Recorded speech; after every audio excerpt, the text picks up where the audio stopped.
কখনো কি ভেবে দেখেছেন হঠাৎ গ্যাসের চাপ কমে গেলে বা বিদ্যুৎ চলে গেলে কারখানার বিশাল চাকাগুলো থেমে যায়? দেশ জুড়ে শিল্প কারখানা আর বিদ্যুৎ কেন্দ্রগুলোতে যখন গ্যাসের তীব্র হাহাকার, ঠিক তখনই পর্দার আড়ালে ঘটে গেল এক বিশাল পরিবর্তন। কিন্তু প্রশ্ন হচ্ছে, কিভাবে ফিরল এই গতি?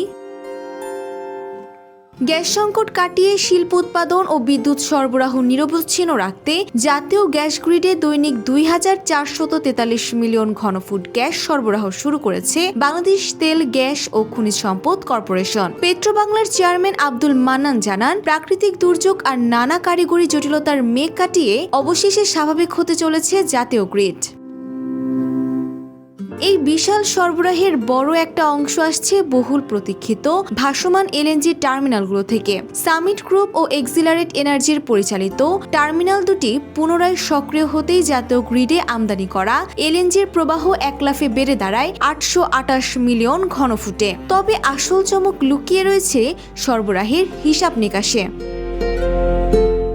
দৈনিক মোট যোগানের মধ্যে দেশীয় গ্যাস ক্ষেত্রগুলো থেকে আসছে ১,৬১৫ মিলিয়ন ঘনফুট। এর মধ্যে এককভাবে সবচেয়ে বড় ভূমিকা রাখছে আন্তর্জাতিক কোম্পানি সেভরন, যা একাই দিচ্ছে ৮৭০ মিলিয়ন ঘনফুট। পাশাপাশি রাষ্ট্রীয় প্রতিষ্ঠান বিজিএফসিএল ৪৭৭, এসজিএফএল ১৩৯, বাপেক্স ৯৬ এবং টালো ৩৩ মিলিয়ন ঘনফুট গ্যাস সরবরাহ করে জ্বালানি চাহিদা সচল রাখছে। অন্যদিকে আমদানি করা এলএনজির মধ্যে কেবল সামিটের টার্মিনাল থেকেই মিলছে ৪৫০ MMCFD, আর বাকিটা আসছে মহেশখালীর এক্সিলারেট টার্মিনাল থেকে।